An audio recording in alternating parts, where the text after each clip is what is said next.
ನಮಸ್ಕಾರ ಬಸ್ ಎಲ್ಲರಿಗೂ welcome back to ಸಾಗ story. ಶುಭೋದಯ ಎಲ್ಲರಿಗೂ. ಇಂಡೋ ಪಾಕ್ ಸಮರ ಇವತ್ತು ನಾವು ಎಕ್ಸ್ಪೆಕ್ಟ್ ಮಾಡಿದಂಥ ಇಂಡೋ ಪಾಕ್ ಸಮರನೇ ಬೇರೆ, ಇಲ್ಲಿ ಆಗ್ತಾ ಇರೋಂಥ ಇಂಡೋ ಪಾಕ್ ಸಮರನೇ ಬೇರೆ. ಆ ಥರ ಇದೆ ಎಕ್ಸೈಟ್ಮೆಂಟು, ಆ ಒಂದು ಎನರ್ಜಿ, ಆ ಒಂದು ಪಕ್ಕ ಇದೊಂದು ಕಿಚ್ಚೆ ಬುಸುವಂಥ ಮ್ಯಾಚ್ ಆಗಿರುತ್ತೆ. ಅದು ಇದು ಅಂತ ಎಲ್ಲ ಮುಂಚೆ ಏನು ಅನ್ಕೊಂತಿದ್ವು ಇಂಡಿಯಾ ವರ್ಸಸ್ ಪಾಕಿಸ್ತಾನ ಅಂತಂದರೆ ಈ ಟೂರ್ನಮೆಂಟಲ್ಲಿ ಅದು ಇಲ್ಲ. ಯಾಕಂದರೆ USA ಮೇಲೆ ಸೋತ್ಬಿಟ್ಟು ಬರ್ತಾ ಇರೋದ್ರಿಂದ ಅಷ್ಟೊಂದು ಹೆವಿ ಇವರು ನಮಗೆ ಟಕ್ಕರ್ ಕೊಟ್ಬಿಡ್ತಾರೆ, ಫೈಟ್ ಕೊಟ್ಬಿಡ್ತಾರೆ, ನಮಗೆ ಚಿಂದಿ ಓಡಾಯಿಸ್ಬಿಡ್ತಾರೆ, ಹಂಗೆ ಮಾಡ್ಬಿಡ್ತಾರೆ, ಹಿಂಗೆ ಮಾಡ್ಬಿಡ್ತಾರೆ, ಪರ್ಚಾಕ್ಬಿಡ್ತಾರೆ, ಹಂಗೆ ಅಂತೆಲ್ಲ ಎಂಥದ್ದು ಕೂಡ ಹೋಪ್ಸ್ ಇಲ್ಲ. ಇನ್ಫ್ಯಾಕ್ಟ್ ನಮ್ಮ ಇಂಡಿಯಾದವರು ಕೂಡ ಕಾಮ್ ಅಂಡ್ ಕೂಲಾಗಿ ಪ್ರಾಕ್ಟೀಸ್ ಎಲ್ಲ ಮಾಡ್ಕೊಂಡು ಬರ್ತಾ ಇದ್ದಾರೆ. ಇವತ್ತು ಮ್ಯಾಚ್ ಆಗ್ತಿರೋದಲ್ಲಿ ನಸ್ಸು ಕೌಂಟಿ ಕ್ರಿಕೆಟ್ ಇಂಟರ್ನ್ಯಾಷನಲ್ ಸ್ಟೇಡಿಯಮಲ್ಲಿ ಮ್ಯಾಚ್ ಆಗ್ತಿದೆ.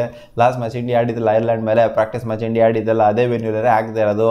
ಸೊ ಈ ವೆನ್ಯೂಲಿ ಲೋ ಸ್ಕೋರಿಂಗ್ ನಾವು ಎಕ್ಸ್ಪೆಕ್ಟ್ ಮಾಡ್ಬೋದು. ಯಾಕಂದರೆ ಆಗಿರುವಂಥ ಎಲ್ಲ ಮ್ಯಾಚ್ಗಳು ಕೂಡ ಆಲ್ಮೋಸ್ಟ್ ಇಲ್ಲಿ ಲೋ ಸ್ಕೋರಿಂಗೇ ಆಗಿದೆ. ಫಸ್ಟ್ ಬ್ಯಾಟಿಂಗ್ ಆಡಿದವರು ಸ್ಟ್ರಗಲ್ ಮಾಡಿದ್ದಾರೆ, ಸೆಕೆಂಡ್ ಬ್ಯಾಟಿಂಗ್ ಆಡಿದವರು ಕೂಡ ಸ್ಟ್ರಗಲ್ ಮಾಡಿದ್ದಾರೆ. ಬಟ್ ಸೆಕೆಂಡ್ ಬ್ಯಾಟಿಂಗ್ ಆಡಿದವ್ರಿಗೆ ಆಲ್ಮೋಸ್ಟ್ ಗೆದ್ದಿರೋದು ಎಲ್ಲ ಕಡೆ ಕೂಡ ನಸು ಸ್ಟೇಡಿಯಮಲ್ಲಿ. ಸೊ ಪಾಕಿಸ್ತಾನದವರು ಟಾಸ್ಕ್ ಈ ಥರ ನನ್ನ ಪ್ರಕಾರ ಚೇಸಿಂಗ್ ಮಾಡೋದಕ್ಕೆ ನೋಡ್ತಾ ಇರ್ತಾರೆ ಅಂತ ಕಾಣಿಸುತ್ತೆ.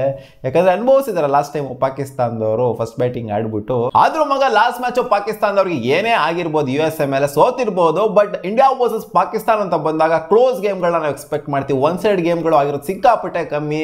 ಸುಮಾರು ಸಲ ಆಗಿರೋದೇ ಕ್ಲೋಸ್ ಗೇಮು. ಆ ಕ್ಲೋಸ್ ಗೇಮ್ಗಳಲ್ಲಿ ಇಂಡಿಯಾನೇ ಗೆದ್ದಿದೆ ಸುಮಾರು ಸಲ. ಎಲ್ಲೋ ಒಂದು ಮ್ಯಾಚ್ ಗೆದ್ದಿದೆ ಅಷ್ಟೇ. ಪಾಕಿಸ್ತಾನ ವರ್ಲ್ಡ್ ಕಪ್ ಅಂತ ಬಂದಾಗ 2021 ವರ್ಲ್ಡ್ ಕಪ್ ಅಂತ ಕಾಣಿಸುತ್ತೆ. ಸೊ ಆ ವರ್ಲ್ಡ್ ಕಪ್ಪಲ್ಲಿ ಒಂದೇ ಒಂದು ಮ್ಯಾಚ್ ಗೆದ್ದಿತ್ತು ಅಂತ ಕಾಣಿಸುತ್ತೆ. ಅದಾದಮೇಲೆ ಇವರು ಗೆದ್ದೇ ಇಲ್ಲ. ಅದಕ್ಕಿಂತ ಹಿಂದೆನೂ ಗೆದ್ದಿಲ್ಲ, ಅದಾದಮೇಲೂ ಕೂಡ ಗೆದ್ದಿಲ್ಲ. ಸೊ ಅದರಿಂದ ಕ್ಲೋಸ್ ಗೇಮ್ ನಾನು ಎಕ್ಸ್ಪೆಕ್ಟ್ ಮಾಡ್ತಾ ಇದ್ದೀನಿ ಇವತ್ತು.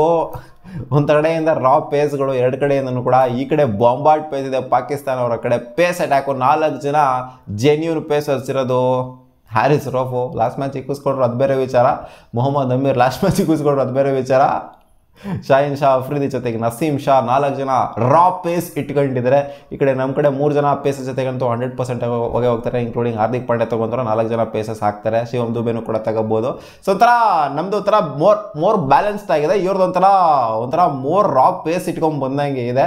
ಸೊ ನೋಡೋಣ ಈ ರಾ ಪೇಸ್ ವರ್ಕ್ ಆಗುತ್ತಾ ಅಥವಾ ನಮ್ದು ಮೋಸ್ಟ್ ಬ್ಯಾಲೆನ್ಸ್ಡ್ ಸೈಡ್ ಏನಿದೆ ಇದು ವರ್ಕೌಟ್ ಆಗುತ್ತಾ ಅಂತ. ಸೊ ಪಾಕಿಸ್ತಾನದವರು ಫೇಮಸ್ ಇರೋದೇ ಅವರ ಬೌಲಿಂಗಿಗೆ, ಜೊತೆಗೆ ಅವರ ಫೀಲ್ಡಿಂಗಿಗೆ ಫೇಮಸ್ ಇರೋದವರು. ಅಂದರೆ ಬೌಲಿಂಗ್ ಚೆನ್ನಾಗಿ ಮಾಡ್ತಾರೆ. ಬಟ್ ಲಾಸ್ಟ್ ಮ್ಯಾಚ್ ಏನೋ ಒಂದು ಆಫ್ ಡೇ ಆಯಿತು. ಬಟ್ ಫೀಲ್ಡಿಂಗ್ ಅಂತೂ ಎಲ್ಲ ಮ್ಯಾಚನ್ನು ಕೂಡ ಇವರು ವರ್ಸ್ಟಾಗೇ ಮಾಡೋದು. ಲಾಸ್ಟ್ ಮ್ಯಾಚ್ ಅದೇ ಥರ ವರ್ಸ್ಟಾಗಿ ಮಾಡಿದ್ರು. ಈ ಮ್ಯಾಚು ಎಕ್ಸ್ಪೆಕ್ಟ್ ಮಾಡ್ತಾ ಇದ್ದೀವಿ ಪಾಕಿಸ್ತಾನದವರು ಅವರ ಫೀಲ್ಡಿಂಗ್ನ ವರ್ಸ್ಟಾಗಿ ಮಾಡ್ತಾರೆ ಅಂತ. ಸೊ ಲಾಸ್ಟ್ ಮ್ಯಾಚು ಇನ್ನು ಬ್ಯಾಟಿಂಗ್ ವಿಚಾರಕ್ಕೆ ಬಂದರೆ ಪಾಕಿಸ್ತಾನ್ಗೆ ಬಾಬರ್ ಆಜಮು 40 ಬಾಲಿಗೆ 40 ಆಲ್ಮೋಸ್ಟ್ ರನ್ನೇ ಬಾಲು ಸ್ಟ್ರೈಕ್ ರೇಟಲ್ಲಿ ಆಡಿದ್ದು. ಸೊ ಅವ್ರು ಏನು ಹೆಲ್ಪ್ ಮಾಡೋಕ್ಕಾಗಲಿಲ್ಲ. ಅವರೇ ನನ್ನ ಪ್ರಕಾರ ಮ್ಯಾಚ್ನ ಹೋಗಿ ಹಾಕ್ಸಿದ್ರು ಅಂತ ಕಾಣಿಸುತ್ತೆ. ಯಾಕಂದರೆ ಇನ್ನೊಂದು 10-20 ರನ್ ಜಾಸ್ತಿ ಸ್ಕೋರ್ ಮಾಡಿದ್ದಾರೆ ಪಾಕಿಸ್ತಾನವರು ಆರಾಮಾಗಿ ಗೆದ್ದಿರ್ಬೋದಾಗಿತ್ತು. ಇನ್ಫ್ಯಾಕ್ಟ್ ಅಲ್ಲೂ ಕೂಡ ಫೇಲ್ಯೂರ್ ಆಯಿತು. ಜೊತೆಗೆ ಕ್ಯಾಪ್ಟನ್ಸಿ ಫ್ಲಾಸ್ ಕೂಡ ಆಯಿತು. ಟೀಮ್ನ ಒಂಥರ ಲೆಟ್ ಡೌನ್ ಮಾಡ್ದಂಗಿತ್ತು. ಅಲ್ಲಿ ಬಾಯಿಗೆ ಬಂದಂಗೆ ಬೈತಾ ಇದ್ರು. ಬಾಬರ್ ಆಜಮ್ ಸಿಕ್ಕಾಪಟ್ಟೆ ಟ್ರಿಗರ್ ಆಗ್ಬಿಟ್ಟು ಅವ್ರು ಮೋಟಿವೇಶನ್ ಕೊಡ್ತಾರಿಲ್ಲ ಪ್ಲೇಯರ್ಸ್ಗಳಿಗೆ, ಬೌಲರ್ಸ್ಗಳಿಗೆ ಒಂದು ಮೋಟಿವೇಶನ್ ಕೊಡ್ತಿಲ್ಲ. ಅವ್ರು ಇವ್ರಿಗೆ ಬೈಯೋದು, ಇವ್ರು ಅವ್ರಿಗೆ ಬೈಯೋದು, ಬರೀ ಇದೇ ಆಗೋಗ್ಬಿಡ್ತು. ಲಾಸ್ಟ್ ಮ್ಯಾಚಲ್ಲಿ ಸಿಕ್ಕಾಪಟ್ಟೆ ಫ್ರಸ್ಟ್ರೇಟ್ ಆಗೋಗ್ಬಿಟ್ಟಿದ್ರು. ಪೋಸ್ಟ್ ಮ್ಯಾಚಲ್ಲಿ ಕೂಡ ಸಿಕ್ಕಾಪಟ್ಟೆ ಫ್ರಸ್ಟ್ರೇಟ್ ಆಗೋಗ್ಬಿಟ್ಟಿದ್ರು. ಅದು ಹೆಂಗೆ ಕಾಮ್ ಅಂಡ್ ಕೂಲ್ನೆಸ್ನ ತಗೊಂಬರ್ತಾರೆ ಅವರ ಟೀಮ್ನಲ್ಲಿ. ಯಾಕಂದರೆ ಈ ಥರ ಬೈಕೊಂಡು ನೀನು ಹಂಗೆ ಒಬ್ಬೊಬ್ಬ ಪ್ಲೇಯರ್ಸ್ಗೆ ಇನ್ನೊಬ್ಬ ಪ್ಲೇಯರ್ ಬೈಕೊಂಡು, ಮೊಹಮ್ಮದ್ ಅಮೀರು ಅಲ್ಲಿ ಬೌಲಿಂಗ್ ಮಾಡ್ತಾರೆ, ಎಲ್ಲ ಪ್ಲೇಯರ್ಸ್ಗೂ ಬೈಕೊಂಬರ್ತಾರೆ. ಈ ಕಡೆ ಬಾಬರ್ ಆಜಮ್ ಅಷ್ಟೇ, ಲಿಟ್ರಲಿ ಒಂಥರ ಅವ್ರಿಗೆ ಇವ್ರಿಗೆ ಗೆದ್ದು ಇವ್ರಿಗೆ ಅವ್ರಿಗೆ ಗೆದ್ದು ಆ ಥರ ಆಗೋಗ್ಬಿಟ್ಟು ನಗು ಬರ್ತಾಯಿತ್ತು ಪಾಕಿಸ್ತಾನದವರು ಲಾಸ್ಟ್ ಮ್ಯಾಚು ಆಡಿದಾಗ. ಸೊ ಆ ಒಂದು ಕಾಮನ್ ಕೂಲ್ನೆಸ್ನ ಹೆಂಗೆ ತೊಗೊಂಬರ್ತಾರೆ, ಆ ಒಂದು ಲೀಡರ್ಶಿಪ್ ಕ್ವಾಲಿಟಿನ ಯಾವ ಥರ ಈ ಮ್ಯಾಚ್ ತೋರಿಸ್ತಾರೆ, ಅದು ಒಂದು ಚಾಲೆಂಜ್ ಅಂತೂ ಖಂಡಿತ ಬಾಬರ್ ಆಜಮ್ಗೆ ಖಂಡಿತ ಇದ್ದೇ ಇರುತ್ತೆ. ಸೊ ನಾವು ಎಕ್ಸ್ಪೆಕ್ಟ್ ಮಾಡ್ತಿರೋದು ಏನು ಅಂತಂದರೆ, ಇಂಡಿಯಾ ಫ್ಲೋ ನೋಡ್ತು ಅಂತಂದರೆ ಒನ್ ಸೈಡ್ ಮ್ಯಾಚ್ನ ಎಕ್ಸ್ಪೆಕ್ಟ್ ಮಾಡ್ತಾ ಇದ್ದೀವಿ. ಒಂದು ಇಂಡಿಯಾ ಫಸ್ಟ್ ಬ್ಯಾಟಿಂಗ್ ಆಡೋದು ಸಹ ಗೆಲ್ತಾರೆ, ಸೆಕೆಂಡ್ ಬ್ಯಾಟಿಂಗ್ ಆಡೋದು ಸಹ ಗೆಲ್ತಾರೆ ಅನ್ನೋದೇ ನಮಗೆ ಇವಾಗ ತಲೆಯಲ್ಲಿ ಕೂತ್ಕೊಂಡ್ಬಿಟ್ಟಿದೆ ಬಂದು. ಬಟ್ ಅಷ್ಟೊಂದು ಈಸಿಯಾಗಂತೂ ತೊಗೊಳೋದಕ್ಕಾಗೋದಿಲ್ಲ. ಪಾಕಿಸ್ತಾನ್ ಯಾರು ಮಾಡಿಬಿಡ್ತಾರೆ ಹೇಳೋಕ್ಕಾಗೋದಿಲ್ಲ. USA ಮೇಲೆ ಸೋತ್ರೋ ಮಾತ್ರಕ್ಕೆ ಇಂಡಿಯಾ ಮೇಲೆ ಗೆಲ್ಲಬಾರ್ದು ಅಂತ ಏನಿಲ್ಲ. ಸೊ ಓವರ್ ಕಾನ್ಫಿಡೆನ್ಸ್ ಇರೋದಕ್ಕೆ ಹೋಗ್ಬಾರ್ದು ಅಷ್ಟೇ. ಇವ್ರು USA ಮೇಲೆ ಸೋತ್ಬಿಟ್ಟು ಬರ್ತಾರೆ, ನಮ್ಮ ಮೇಲೇನು ಹೊಡೆದ್ಬಿಡ್ತಾರೆ ಇವರು ಅನ್ನೋ ಹತ್ರ ಓವರ್ ಕಾನ್ಫಿಡೆನ್ಸ್ ಇಟ್ಕೊಂಬರೋಕೆ ಹೋಗ್ಬಾರ್ದು. ಯಾಕಂದರೆ ಅವರು USA ಮೇಲೆ ರಿಲ್ಯಾಕ್ಸ್ ಮಾಡಿದ್ರಿಂದನೇ ಅವರು ಸೋತಿದ್ದು. ಅವ್ರು ಅನ್ಕೊಂಬಂದಿದ್ರು ನಾವು 100% ಗೆಲ್ತೀವಮ್ಮ, ಇವರೆಲ್ಲ ನಮ್ಗೆ ಹೊಡಿತಾರ ಅಂತ ಅನ್ಕೊಂಬಂದಿದ್ರು. ಬಟ್ ಮೊದಲನೇ ಮ್ಯಾಚಲ್ಲಿ USA ಪಾಕಿಸ್ತಾನ್ಗೆ ಅಪ್ಸೆಟ್ ಮಾಡಿದ್ದು. ಸೊ ಇಲ್ಲಿ ಬರೀ USA ಮ್ಯಾಚ್ ಬಗ್ಗೆನೇ ಮಾತಾಡ್ತೀನಿ. ಇಂಡಿಯಾ ಸೊ ಇವತ್ತು ನನ್ನ ಪ್ರಕಾರ more of A bowling friendly wicket ಗೊತ್ತಿರೋದು ನಿಮಗೆ. ನಮ್ಮ ಪ್ರಕಾರ ಅಲ್ಲ, ಎಲ್ಲರ ಪ್ರಕಾರನೂ ಕೂಡ. ಸೊ ಇವತ್ತು ಜಾಸ್ತಿ ಹೈ ಸ್ಕೋರಿಂಗ್ ನಾನು ಎಕ್ಸ್ಪೆಕ್ಟ್ ಮಾಡ್ತಾ ಇಲ್ಲ.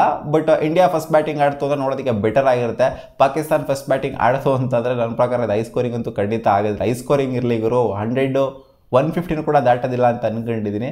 ಕಾದು ನೋಡೋಣ ಏನಾಗುತ್ತೆ ಅಂತ. ಸೊ ಪಾಕಿಸ್ತಾನಿ ಬ್ಯಾಟರ್ಸ್ಗಳೇನಿದ್ದಾರೆ, so last match Shadab Khan ಮತ್ತು ಬಾಬರ್ ಆಜಮ್ ಸ್ವಲ್ಪ ಕಾಂಟ್ರಿಬ್ಯೂಟ್ ಮಾಡಿದ್ರು. ಅದನ್ನ ಬಿಟ್ಟು ಅಂದ್ರೆ ಎಲ್ಲರೂ ಕೂಡ ಮಕ ಸವರ್ಕೊಂಡು ಹೋಗಿದ್ರು. ಆ ಉಸ್ಮಾನ್ ಖಾನು ಅಜಾಮ್ ಖಾನು ಅದೇನಾಗ ಆಡಿಸಿದ್ದಾರೆ ಅಂತಲೇ ಗೊತ್ತಿಲ್ಲ. ಬ್ಯಾಕ್ ಟು ಬ್ಯಾಕ್ ಮ್ಯಾಚು ಇವರು ಡಕ್ಔಟ್ ಆಗಿದ್ದಾರೆ. ಅದು ಒಂದು ಮ್ಯಾಚ್ ಗೋಲ್ಡನ್ ಡಕ್ ಬೇರೆ ಆಗಿದ್ದಾರೆ.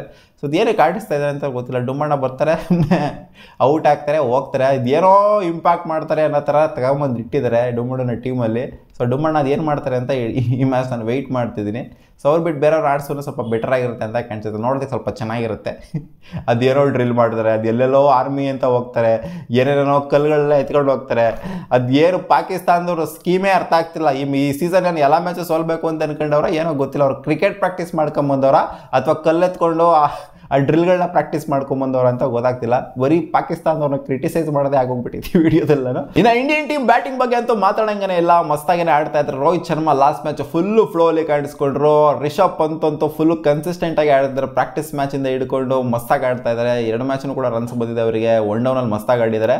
ಸೊ ಈ ಮ್ಯಾಚ್ ಕೂಡ 1 ಡೌನಲ್ಲೇ ಬರ್ತಾರೆ. ಸೊ ಲಾಸ್ಟ್ ಪ್ಲೇಯಿಂಗ್ ಲೆವೆಲ್ ಏನಿತ್ತು ಅದೇ ಪ್ಲೇಯಿಂಗ್ ಲೆವೆಲ್ ಇರುತ್ತೆ. ಯಾಕಂದರೆ ಸೇಮ್ ವೆನ್ಯೂ ಆಗಿರೋದ್ರಿಂದ ಏನು ಚೇಂಜಸ್ ಮಾಡೋದಿಲ್ಲ ಅಂತ ಅನ್ಕೊಂಡಿದ್ದೀನಿ. ನೋಡೋಣ ಏನಾಗುತ್ತೆ ಅಂತ. ಇವತ್ತು ವಿರಾಟ್ ಕೊಹ್ಲಿ ಅವರ ಮೇಲೆ ಫೋಕಸ್ ಅಂತೂ ಖಂಡಿತ ಇದ್ದೇ ಇರುತ್ತೆ. ಯಾಕಂದರೆ ಪಾಕಿಸ್ತಾನ ಮೇಲೆ ಅಂತ ಬಂದಾಗ ನಿಮ್ಮ ಅಪ್ಪ ನಾನು ಅಂತ ಪ್ರೂವ್ ಮಾಡೋದು ಯಾವಾಗಲೂ ವಿರಾಟ್ ಕೊಹ್ಲಿ ಪಾಕಿಸ್ತಾನ ಟೀಮಿಗೆ.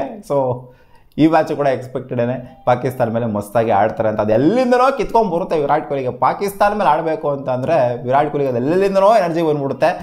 ಏನೋ ಗೊತ್ತಿಲ್ಲ, ಎಲ್ಲ ಮ್ಯಾಚು ರನ್ಸ್ ಹೊಡಿತಾರೆ ಪಾಕಿಸ್ತಾನ ಮೇಲೆ. ಕಾದೋಣ ಈ ಮ್ಯಾಚು ವಿರಾಟ್ ಕೊಹ್ಲಿ ಅದೆಷ್ಟು ನೋಡಿತಾರೆ. ಮತ್ತು MCG ಸೀನ್ಸ್ ಏನಾದ್ರು ಮತ್ತೆ ರಿಪೀಟ್ ಟೆಲಿಕಾಸ್ಟ್ ಆಗುತ್ತಾ ಅಂತ ಕಾದು ನೋಡ್ಬೇಕು. ಯಾಕಂದರೆ ಲಾಸ್ಟ್ ವರ್ಲ್ಡ್ ಕಪ್ಪಲ್ಲಿ MCGಲಿ ಏನಾಗಿತ್ತು ಅದೊಂದು most interesting match. Last ball Haris Rauf ಅವ್ರ ಅಜ್ಜಿ ಅದಂತೂ ನೆಕ್ಸ್ಟ್ ಲೆವೆಲ್ ಇತ್ತು ಆ ಮ್ಯಾಚ್ ಅಂತೂ. ಸೊ ಆ ಥರ ಸೀನ್ಸ್ ಏನಾದ್ರು ಮತ್ತೆ ಕ್ರಿಯೇಟ್ ಆಗುತ್ತೆ ಹಾರಿಸ್ ರೋಫ್ ವರ್ಸಸ್ ವಿರಾಟ್ ಕೊಹ್ಲಿ. ಕಾದು ನೋಡೋಣ. ಸಿಗೋಣ ಮುಂದಿನ ವಿಡಿಯೋದಲ್ಲಿ ಗಾಯ್ಸ್. ಬಾ.